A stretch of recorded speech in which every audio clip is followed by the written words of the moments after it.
PolitiFest 2020. I'm Mackenzie Elmer. I'm Voice of San Diego's environment reporter.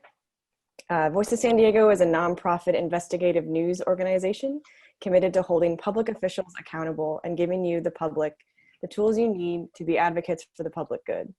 As a nonprofit, we depend on members and donors like you to make our work possible. So thank you for your support.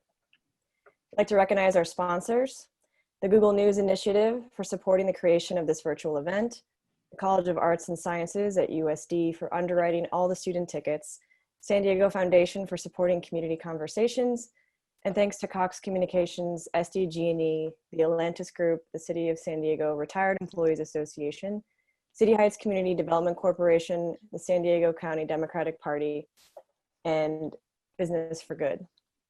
PolitiFest runs through noon on Saturday, October 3rd. The schedule is at politifest.org.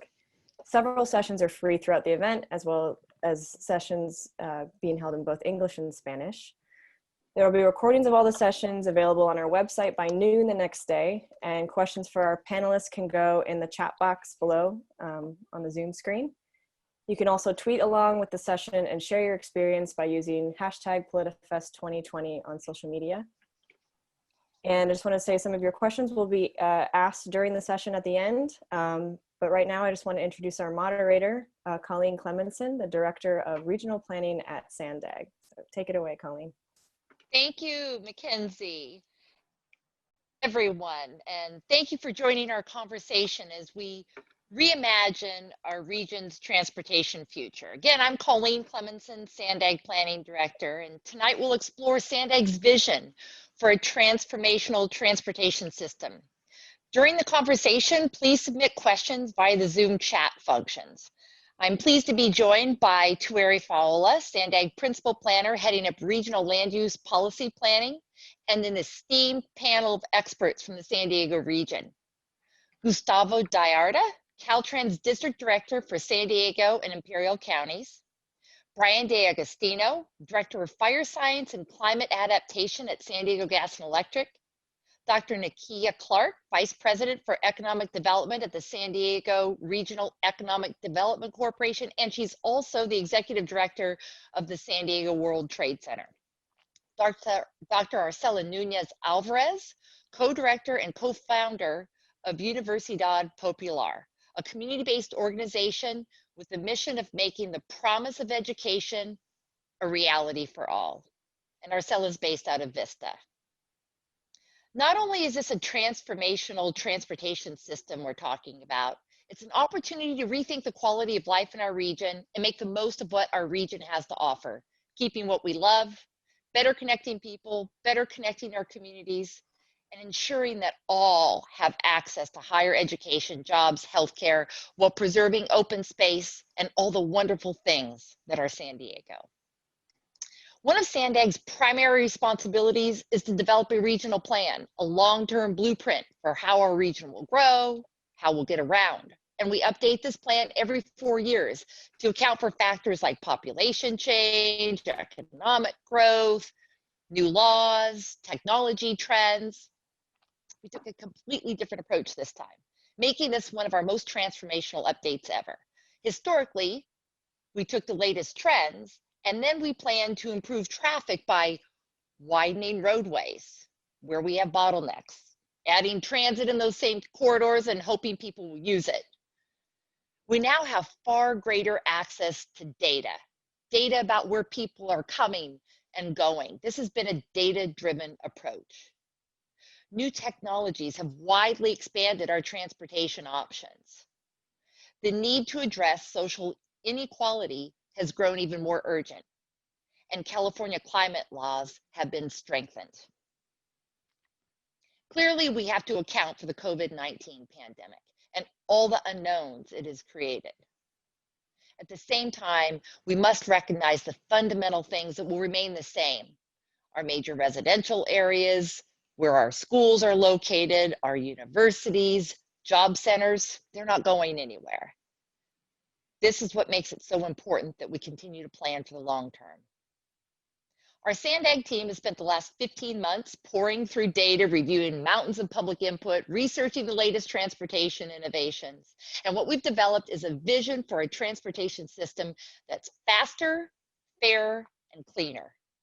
Faster by addressing traffic congestion, fairer by ensuring social equity, ensuring equitable access to high quality jobs, education, healthcare, all the components necessary for upward mobility, and cleaner by ensuring we meet our state and federal mandates. We have some big challenges and some big goals. How can we get the job done? Ture. Thank you. So this has been a data-driven process, and it started with where we live and work. 90% of what is here now will be here in the foreseeable future. When the pandemic passes, we will have traffic congestion again. And we're already starting to see this, even though many people are telecommuting. We started by analyzing work trips, which account for a third of all trips in our region. They tend to be the most predictable and cause the greatest peak period congestion and delay. At the regional scale, the blue dots on this map represent the major employment centers. The lines on the map on the left show all of the people from all over the region traveling to their jobs in those employment centers. The darker the line, the more trips that are being made for that connection. I know it's a lot of lines, so we did simplify the map on the right to highlight where the greatest amount of commute trips are occurring. And work trips are not the only trips that people need to make. So we used anonymous cell phone data to understand how and where connections are being made for those non-work trips. Many people cross the border each day, so we looked at trips coming from the border region. Our popular parks and beaches like Mission Bay and Balboa Park attract residents and visitors alike, so we looked at how people are accessing those areas. Our military bases are major regional employment centers that attract thousands of workers each day. The map shows a significant number of trips to military bases. When we look at all of the trips combined, you can start to see that a large portion of trips are in the western third of the region, and a significant number of trips are using those north-south corridors. The ability to visualize data in this way allowed the SANDAG planning team to identify where specific solutions might be most needed. We also need to address inequality in our transportation system as it relates to low income, minority, and senior populations, and ensure all of our residents have equitable access. Low income and minority workers are more likely to be essential workers who depend on transit and are not able to work from home. Today, only 7% of our region's low income residents have easy access to fast and frequent transit. 20% of transit riders don't have access to a vehicle. They spend twice as long commuting via transit as people who drive. 10% of our population has a disability, and many disabled people have special transportation needs that we've heard are not fully being met today. And our population is aging. 13% of the region's residents will be 75 or older by 2050. We need to be planning for a transportation system that will keep seniors connected to their communities. Transportation is the largest contributor to greenhouse gas emissions that lead to climate change. If we ignore it, temperatures and the sea levels will continue to rise. This means longer and more intense heat waves and a greater risk for even more devastating fires and floods. We aim to address these issues with the 5 big moves: complete corridors, transit leap, mobility hubs, flexible fleets, and the next OS.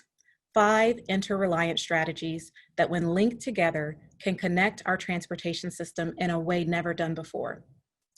This illustration here demonstrates how a typical highway could be transformed into a complete corridor that creates space for all modes, and it leverages technology to keep people and goods moving. Wireless inductive charging infrastructure is embedded into roadways to facilitate the expansion of clean electric vehicles.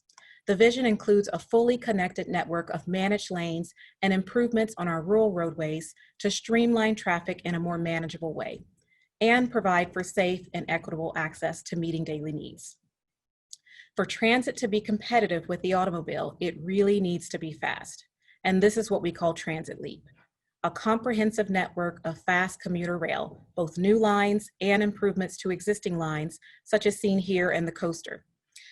light rail and next generation rapid services that connect residents to jobs, education, major destinations throughout the region.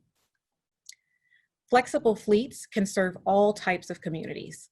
In our Mobility Hub network, flexible fleets provide options for how we make short trips within our communities and extend the reach of transit, vastly improving and increasing the number of people who could use transit as a viable commuting option. In other parts of the region, services like rideshare and microtransit are ideal for suburban and rural areas. Sorrento Valley is the region's largest employment center with more than 129,000 employees traveling here on a daily basis. Imagine this employment center revitalized with flexible fleet services, a high-speed transit options, anchored in a mobility hub that could attract mixed-use development and transform the area into a true multimodal community. A central mobility hub could be a key convergence point where all types of transit services from across the region come together to provide connections. A central mobility hub could finally offer that direct connection to the airport that we've all been wanting, no matter where you're coming from or going to in the region. And take a moment just to imagine what it could be like having our own Grand Central type of experience. Chic architectural design, a variety of shopping and dining options, and just a place to meet up with family and friends. Imagine high-speed transit service that could improve connections to the border. Envision what it could look like with a commuter rail station adjacent to the trolley and other high-density land uses.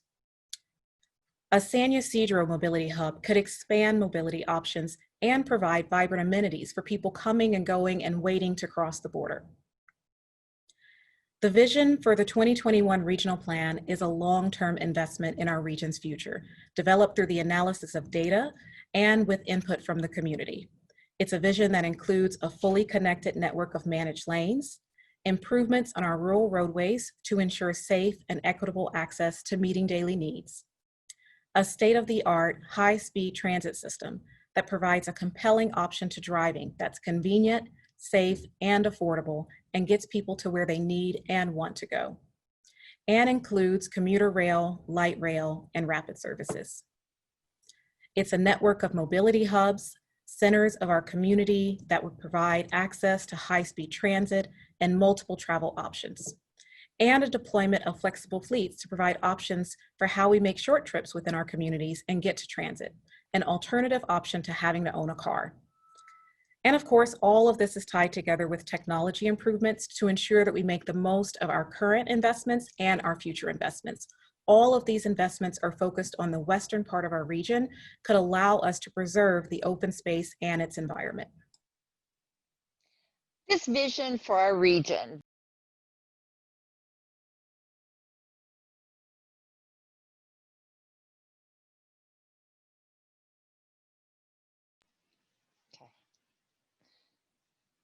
Scroll down.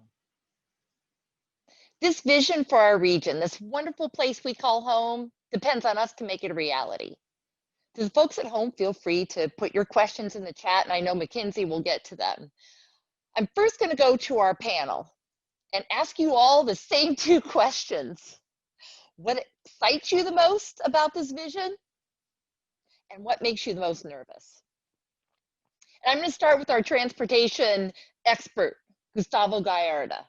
You're the transportation guy. You've worked on multiple regional plans.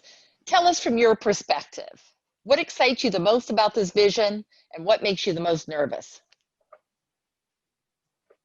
Coleen, and thank you for having me here. It's an honor to be sharing this panel with my fellow panelists. So your first question, what gets me excited about this plan? Caltrans and SANDAG work very closely updating the transportation plans every 4 years. So in my career, I've probably seen 6 or 7 plans, but none have been like this one.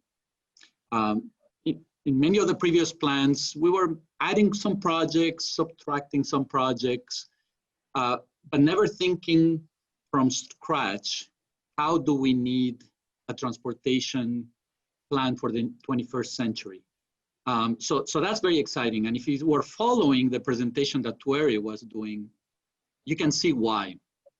Because previous plans maybe were considering the needs for each mode of transportation, the highway, the active transportation, the transit, but there was not a lot of thought about connecting them together, either physically through the mobility hubs that she was explaining, or technologically through the new operating system.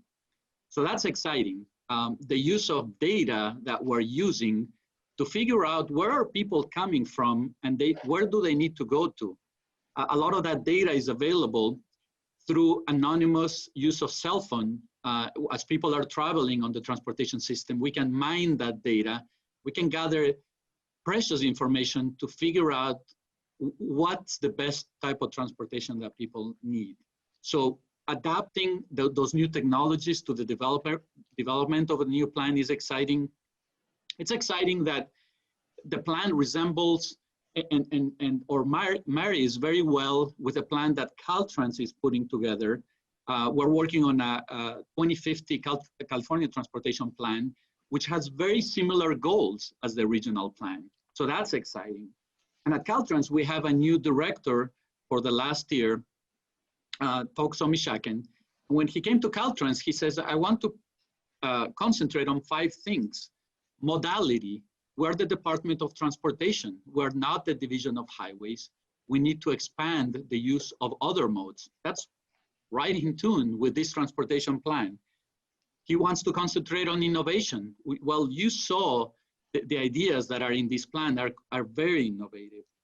He wants to concentrate on efficiency. And you can see how when we're talking about having a faster, a cleaner, and a fairer plan, that's an efficient plan in my book. He wants to concentrate on safety and on engagement. And obviously the development of the plan focused a lot on engagement, engaging people, engaging communities, find out what they need to deliver the plan that San Diego needs. The second part of the question, I think, was what makes me nervous about the plan. And you've probably seen some preliminary price tag on the plan being discussed, and that's scaring a lot of people. So does it make me nervous? Yes, of course. I would lie if I didn't, that it doesn't. But the way I see it is kind of like when you're making even a personal investment, in buying your new house or starting a new business, and you need to make some financial decisions there.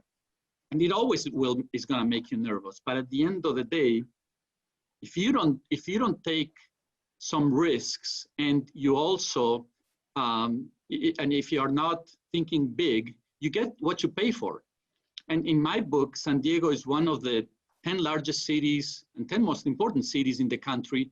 We deserve one of the best transportation systems in the country. And that's not going to be cheap. We're going to have to figure out how we're going to pay for it.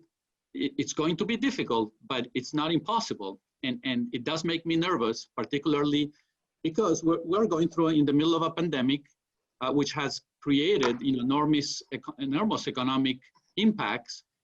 But this plan is for the next 30 years. We should not let the pandemic dictate how we're going to develop a transportation plan for the next 30 years. So I think that it makes me nervous, but I'd like to look at the glass half full. I like to think that we're going to be able to figure out how to pay for this, because this is the transportation system that we deserve. And you shouldn't compare the price tag for this plan with nothing. I mean, the previous transportation plan cost a certain amount of money, but we can't keep doing the same thing. We need to clean the environment. We've had over 8,000 fires this year that burned almost 4 million acres in California alone. So we cannot afford to keep doing the same thing. So that's why I'm really excited about this plan, more than nervous. Well, your excitement came through, that's for sure, Gustavo. Thank you so much for that. Nikia, I'm going to go to you next. You represent a lot of private sector businesses and the Economic Development Corporation. You follow the economy. Tell us from your perspective, what gets you excited about something like this? What gets you nervous about something like this? Thanks so much, Coleen, and I'm honored to be part of this esteemed panel. So to answer your question, EDC's job is essentially to catalyze a broad base of investors and regional stakeholders around an economic development strategy that makes us more competitive, more prosperous, and in this moment, most importantly, more resilient. And so I think as I'm looking at this plan and as I'm seeing reflected back in the data, the 3 big traded economies in the region and the way we all move, the innovation economy and the way people are moving for work, tourism and how that draws people to part all over our county, and the military and how 1 in 5 jobs are tied to the military, and that impacts the way people move around the region, and then of course the border as well. It reminds me that the way the economy grows and changes over time should be driving a lot of the decisions that we're making. And when I look around San Diego these days, I think we're really at an inflection point, and that's exciting and nerve-wracking, I think. But when you go from side to side in our county, and starting with Otay and the Chula Vista Bayfront and Seaport Village and the Midway District and San Diego State West, there are hundreds of acres that are currently slated for redevelopment. There's a massive opportunity to reimagine the entire urban core of San Diego at a time when we're also reimagining the transportation plan. So this region is going to look a lot different in the years ahead. We've already made a lot of decisions that ensures that that's the case. And I think that as we look at all these changes, as we look at the way the economy is growing, pandemic notwithstanding, as we look at some of the challenges we have around equity and around enhancing access for everyone in our county to the opportunities that the innovation economy holds, I think that we have to think big, and we have to think critically and strategically and try to solve a lot of different problems at the same time. And I think this plan really tries to do that. And in terms of what makes me nervous about it, I think the flip side of what I just said, my biggest concern as I look to the next 10 years in San Diego is that we don't think big enough, that we don't prepare ourselves for the times that are coming. And I think this pandemic has revealed the ways in which delaying investments in the critical infrastructure that underpins our lives can cost a lot more later on. If you look at things like digital access, if you look at schools, if you look at our childcare system, all of the things that enable people to go to work every day, enable people to create households that thrive and homes that are thriving here in San Diego, that's the critical infrastructure we're all talking about. And we know that even before the pandemic, less than half of households in the San Diego region were thriving. The costs here were accelerating, traffic was getting worse, the affordability crisis was having big economic development consequences. And those are trends that we can't afford to ignore. And so as we look to the regional transportation plan, I think my biggest concern is that we'll get in our own way. We'll let incrementalism substitute for thinking big and bold. And I think as a region, we can't afford to do that. Thank you, Nikia. Thank you. So now I'm going to go to our meteorologist, climate scientist, fire energy guy, the guy who tells me, what did you say, you have the weatherman with the best job? Yes. Okay. So Brian, you've seen this presentation now, and I just want to get your thoughts. Like, what do you think is exciting? What makes you nervous about it? So, you know, the climate scientist in me and the meteorologist in me has a real appreciation for some of the challenges we're going to face from a climate perspective. So I think that inherently has a little bit of nervousness, right, that comes through when I think about some of these challenges in the future. But we are here with, you know, such a focus on this. It is really exciting for the partnerships and the focus and the future of this city. And our future is a clean energy one, right? And that's already moving in place. I mean, we're seeing right now 45% of the energy coming into San Diego is renewable. That's more than 4 times the average of utilities across the country at this point. Electric vehicles continue to grow. So it's exciting to see that as really part of the vision and part of the plan, because we're really looking to support that energy infrastructure as well as we move forward. And then as we look at the energy sustainability and the energy resilience moving forward, there's a real move in investment towards storage of energy, which also helps support microgrids. So there is a real forward-looking component to the energy infrastructure as well. So our climate mitigation, right? And it's that greenhouse gas reduction, it's the clean energy future of San Diego is something that, you know, all 4,000 of us at SDG&E are working on every day, and something we're really committed to and very, you know, proud to be part of this city that has such an amazing plan, but also adapting, right? Climate adaptation is another huge component of our climate security moving forward. And part of that is integrating the best available science, right? Seeing that as part of the plan, I think, is instrumental, and it's something we really value as we look at the energy security of the whole region moving forward, is having the best science. We have UCSD, Scripps Institution of Geography, the San Diego Supercomputing Center, and I could go on and on with the academic support and expertise that we have in our region that is helping us develop and build the future of our communities. And then also situational awareness. I mean, a lot of people don't know we have more weather instrumentation across San Diego than any other county in the entire country, right? And we are monitoring these increased occurrence of extreme weather events driven by climate change. So we are very well positioned. We have the best fire agencies, hands down, across the entire country, right here in San Diego, right?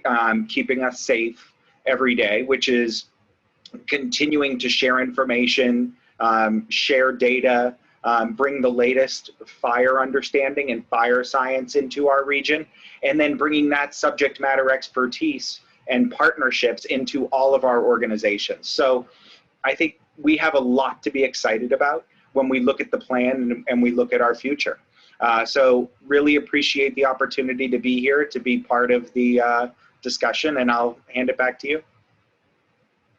I like that you started out with what made you nervous first, and then you got I thought I'd end with the excitement is what I figured. That's yeah. good. That's good. So now I'm going to go to Arcella. The same two questions for you. What makes you excited about this? What do you think the opportunity presents? And then what makes you nervous? Thank you so much, Coleen, for this opportunity. And for me, being here and being able to share that we've been excited actually about this plan for several years now. I am part of a group of community-based organizations that actually had the privilege and the opportunity to be part of the network and outreach infrastructure that provided input throughout the entire journey. So I've been very involved. And one of the things that I'm so excited about is that what I witnessed and what I saw in the opportunity for thousands of people from my communities that are traditionally disengaged and disenfranchised and who don't have the opportunities to provide public input into processes and plans like this one. I actually saw it all along the way. And I participated in focus groups and discussions, took photographs with communities all over North County, and we were able to gather input to identify priorities and to see all of our work actually be integrated into the 5 big moves. It's just so exhilarating because we are seeing how our voices were taken seriously, they were taken into account, and they are using this information to come up with ways of improving transportation in my communities. I come from an immigrant Latino community where entire families use public transportation, where they use it to go to school, to get to work, where they wake up very, very early in the morning to be able to get to a destination. And so I'm just so excited that we are looking at the future, that we are looking at a vision that is addressing these gaps and bringing new and exciting and innovative modes of transportation for all of us that will connect us to other families, to services, where folks that I work with will be able to get to an appointment at their doctor or pick up their groceries or get to the job that they desperately need to get to. So I'm excited all around, not only for the process that we went through, but because I truly see that this plan is addressing issues of social equity that I've been so passionate about during the entire journey. And one of the things that I'm most concerned about is thinking about whether we did enough addressing those issues of equity, whether we are truly investing in the communities that have been so disenfranchised for so long. Did we do enough for the rural areas of our county? Did we do enough thinking through how we can improve these systems? But overall, I think, as my other colleagues have said, the excitement far exceeds the concerns that I have. I think we're on the right track, and I am so honored to have been a part of it, along with so many other community-based organizations. Thank you. Thank you, all of you. And truly, it's an honor to have such a diverse and esteemed panel assembled here. One of the things I'd like the panelists to think about is if you have questions for one another, so you can think about that. But first, I want to go to a couple of questions that have come in so far. So first, does the vision include public transportation along I-805 and east of it? And the answer is yes. And there's a lot more detail on the SANDAG website, but just to give you a sense, high-speed commuter rail along 805, not in the freeway, because that's not where people live. The whole idea with transit is to go to where people live and where they work, and that's not necessarily on the freeway. So really connecting the border up to jobs in Kearney Mesa and jobs in Sorrento Valley, connecting that into downtown with high-speed, high-quality transit. Also to the east. So that's all in place. We'd be happy to answer more details about that, and first by visiting the SANDAG website. This other question is a little bit broader, and I really like this one. And then maybe I'll even ask some of the others here to chime in, the panelists. But how does the plan account for the technological futures of an autonomous future? Are big investments in rail lines the best long-term plan? And I think that's an excellent question. And I might ask Gustavo to help out with this one a little bit. But if you looked at what we're talking about, it's high-speed rail lines for those long trips that a bunch of people are making. So when there's a lot of people, say, in Chula Vista, who are going to jobs up in Kearney Mesa, that makes a lot of sense for high-speed transit. The autonomous vehicles and vehicles that would run on existing roadways, that's more in line with what the thinking is around the fourth big move, which we call the flexible fleet. So these are smaller vehicles that maybe are on-demand services, definitely autonomous, clean, because Brian's helping us make sure those vehicles are clean, right, Brian? And so it's the flexible fleets and that can help us make those shorter trips in our communities and get to high-speed transit. So it's really how all of these five big moves work together. It's not just one or the other. They really help and support each other. So excellent question there. So now I have another question. I want to do any of the panelists want to add to that about the autonomous and why would you invest in high speed, rail when our future is moving toward autonomous vehicles? Anything anyone wants to add? I can maybe give my 2 cents, Coleen. There's no doubt that there's been a lot of advances in technology for vehicles, and the future is going to bring even more. And I think the plan addresses that by having under the complete corridors, having network of flexible lanes that can be prioritized for these, when there's enough of these automated vehicles, it can be prioritized perhaps for these type of vehicles, and you can actually push more vehicles per lane, because these vehicles will not make as many mistakes as drivers. You'll be able to have them driving closer to each other. But of course, we're in the middle of a transition, so it's gonna take some time to get there. But I think the question tried to compare one versus the other. And I think, Coleen, like you said, there's a place for both of them. Our county is big. Our county is not the same. We have urban areas, we have suburban areas, and we have rural areas. And it is possible that you will need the high-speed rails in the more urban, more denser areas, and it makes more sense to have it in those areas. And that's why it's being considered basically along the, what you call the 805 and 5 corridor, roughly speaking, connecting those jobs. But there will also be areas where people will still rely on vehicle, and there will be room basically for lanes to accommodate those automated vehicles. And those improvements are gonna perhaps, like the plan discusses, make us able to convert some of the shoulders into lanes without having to expand the freeways, because those vehicles will be able to run on narrower lanes. So I think my answer would be, there's room for both. It's not one versus the other. Okay, great, thank you. Nikia, I'm gonna ask you the next question, since you have the economic background. So this question is, how does the San Diego housing and lack of affordable housing impact our transportation? And how does, and maybe from your perspective, how could that impact a transit plan?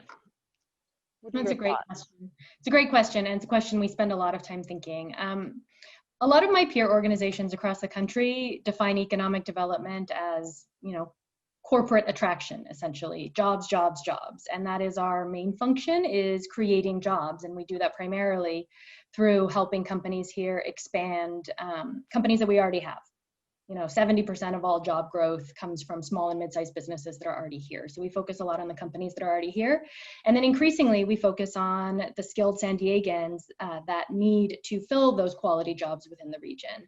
And that has been the best business attraction play that San Diego could ever make, was ensuring that the talent pipeline that's here is reflective of the diversity of the region, and also is prepared to take the high demand jobs that the economy is creating.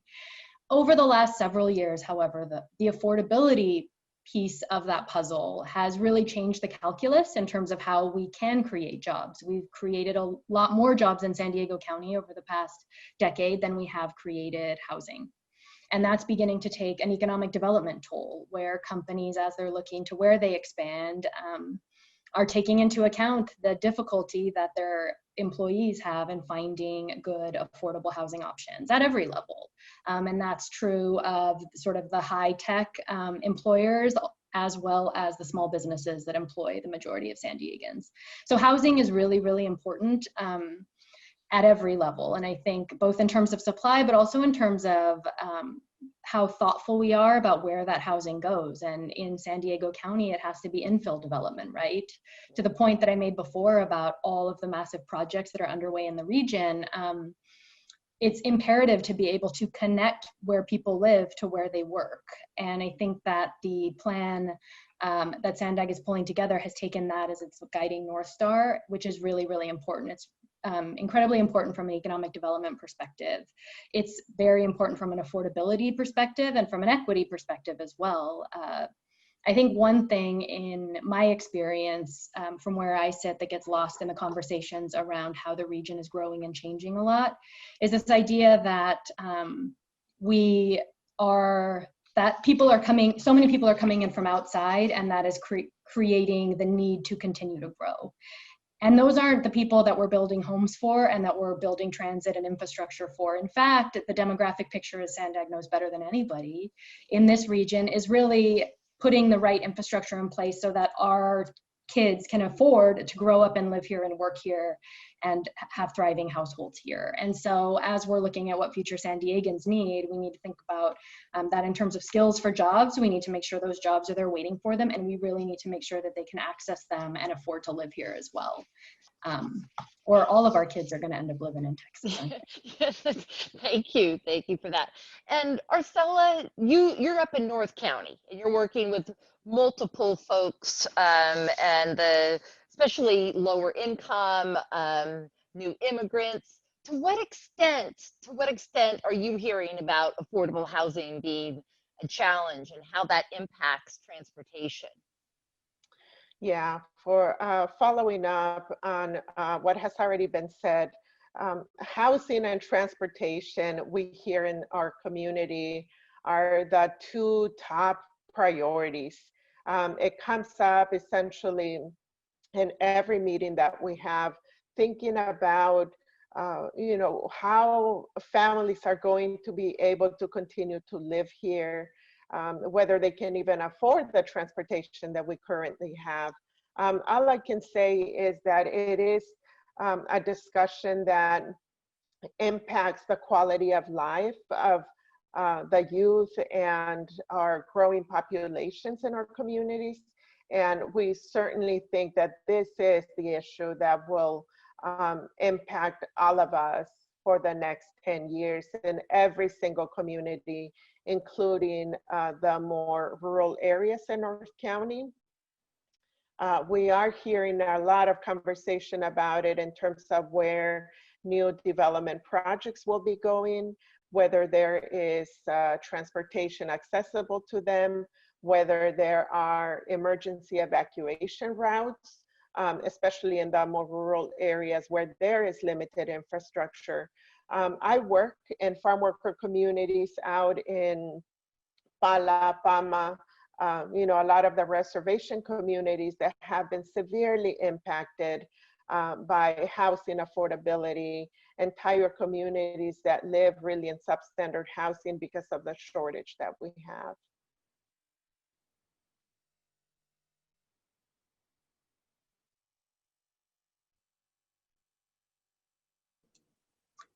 Coleen, I think you're muted.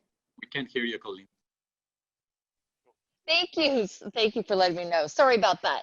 So we've had several other questions come in. A lot of them are really aimed at the SANDAG vision that maybe I'm not sure the panelists are prepared necessarily to answer, but maybe you could weigh in on this big picture question. And then I'm going to ask Ture to also be prepared to respond to some of these. But this is a really good question. What is SANDAG's plan? And I would say it's more, what is the region's plan? What are the people's plan?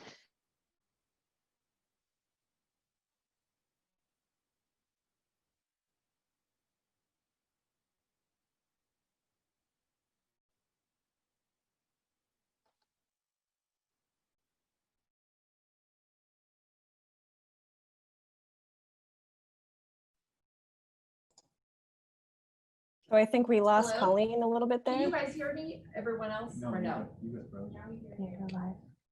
I think Coleen was about to ask, what is SANDAG's plan if it doesn't pass?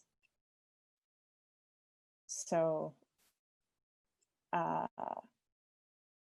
whoever would like to take that can go. We need a new funding source. If it doesn't pass, what do we do? Sorry, it seems like we had a little bit of a technical difficulty that we're sorting out, but the question was related to what happens if it doesn't pass. And I think it's more in relation talking to a funding source in terms of when we're talking about our transportation plan and how we get this vision actually built and achieved in our region.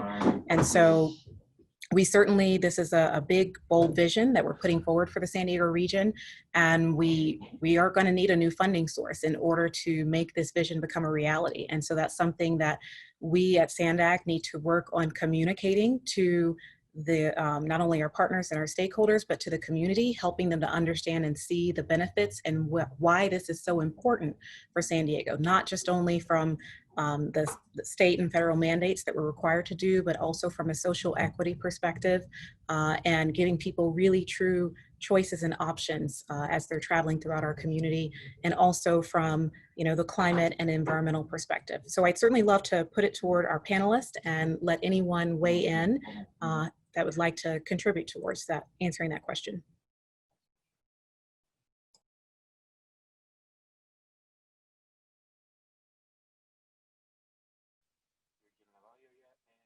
I think I'm back. I'm so sorry, everyone. And Ture, I'm not 100% sure I heard your answer, but I'm fairly certain you nailed it. I guess the question, we need a new funding source. If it doesn't pass, it's really up to the regions, the residents of this region to decide if this is what they want.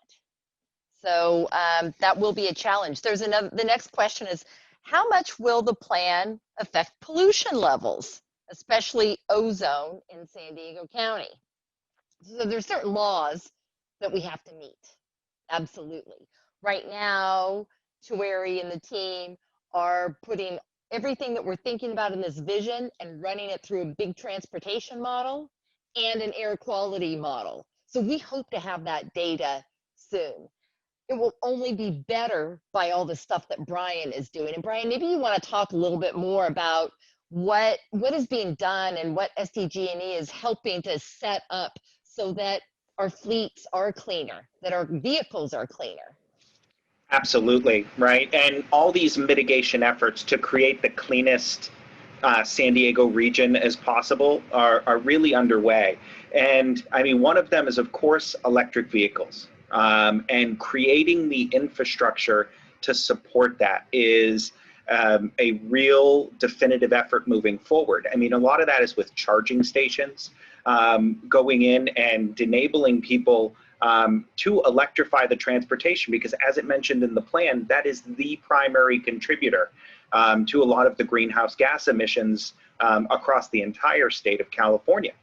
Another big component of an energy resilient future is energy storage. There is so much renewable energy that is available during the daylight hours, right? And we really have to work on innovative ways to be able to store that energy and leverage it later when we don't have those renewable sources available. So that is where a lot of the leading technology is. And even just up here in Escondido, in 2017, the largest lithium-ion battery in the entire world was built right here in San Diego.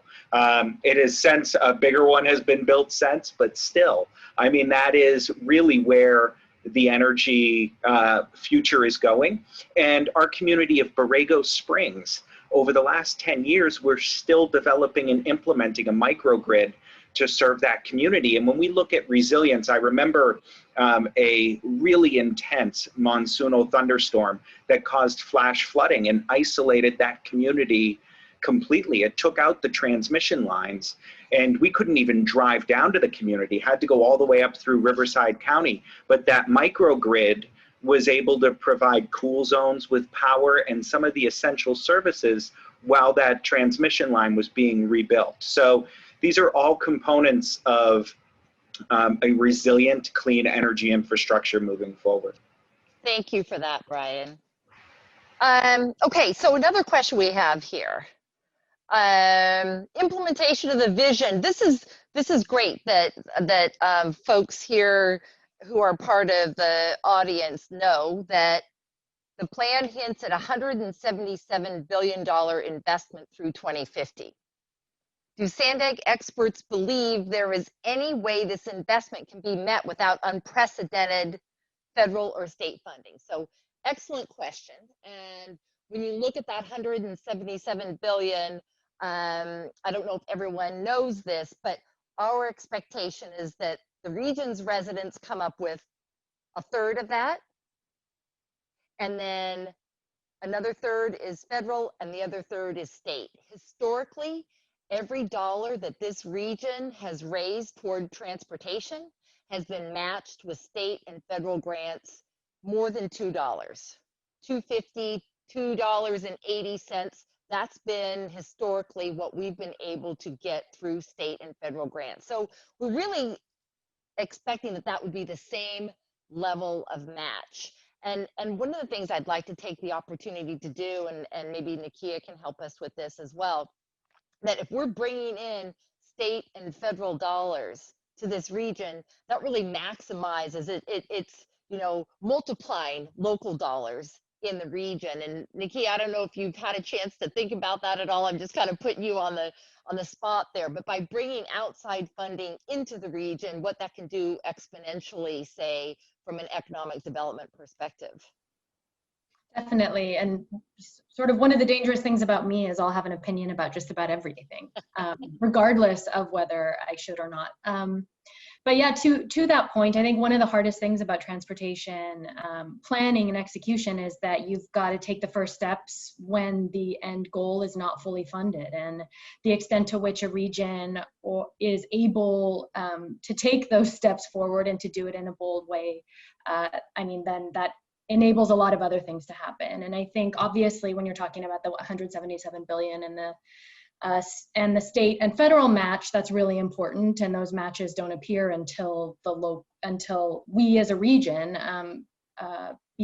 are in motion. But I think also at a time when public-private sector partnerships in this space are in the United States becoming a lot more palatable and a lot easier to do, I think it's a really exciting time to be executing on visions like this. The capital markets globally and nationally, I think, are prepared to invest in communities in ways that enable people's lives to be better, because that has good returns. And I think there's a lot of ways when we collaborate at the local, region, at the federal level and at the state level that we're able to, as I said before, solve a lot of problems at the same time. And I think of kind of some of the early planning around the redevelopment of the Midway District being a very great example in this regard, where partnering sort of with the Navy around helping the Navy meet its mission, while at the same time thinking about the transportation and access and equity needs that the region has, as well as the employment opportunities in redeveloping a space like that, enables us to solve all those problems at once and do it with a price tag that I think is more palatable by pulling together a lot of different partners and funding sources. Thank you for that. So Coleen, can I add something? Sure. Sorry. So I just want to add a couple of thoughts very quickly. One of them is that a lot of those state and federal funds or opportunities are competitive. So you're competing against other regions in the state or other states in the United States. For that, you need to have a good plan and good projects in that plan. Because if you don't, and if you don't have a plan that aligns with state goals and that has projects that are ready, then you're not going to be getting that state or federal funding. So it's kind of like a catch-22. You need to have a good plan. Otherwise, you're going to get less money. And the plan needs to be good, and it needs to be ambitious, and it needs to align and meet the state goals. Thank you, Gustavo.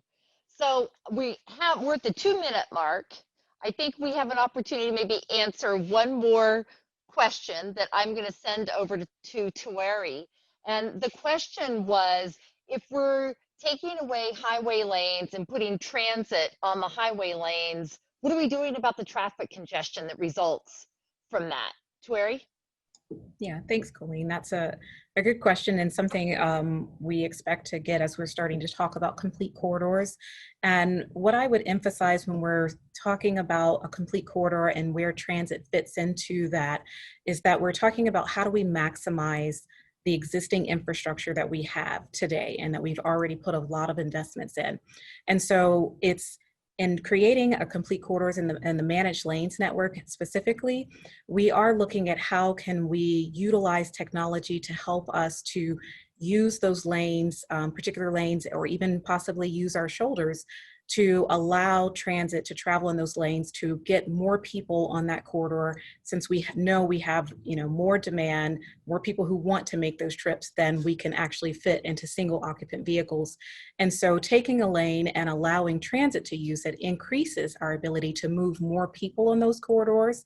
But the technology component of complete corridors and of how we envision managed lanes functioning in the future allows us to have the dynamics of when we need to free up the space to allow transit to have that lane to move more people, and when during the time of the day we don't need to utilize the full lane for transit. And so that's one of the really great things about the 5 big moves, is that interrelationship between all of the moves, between transit, LEAP, complete corridors, as well as technology, and really maximizing that opportunity to move more people on corridors than we typically would with just only dedicating a lane for one single mode throughout the day. Thank you, Ture. I really want to thank the panel. We have run out of time. Great conversation here this evening. Some of the panelists I haven't met in person, so hopefully we can do that one day. And I guess here I turn it back to Mackenzie for a final wrap up. Yep, thank you everyone for joining us. The session can be found tomorrow at noon on the website, politifest.org. And so thank you very much for joining us, and everyone have a good, safe evening. Thank you. Thanks everybody. Take care.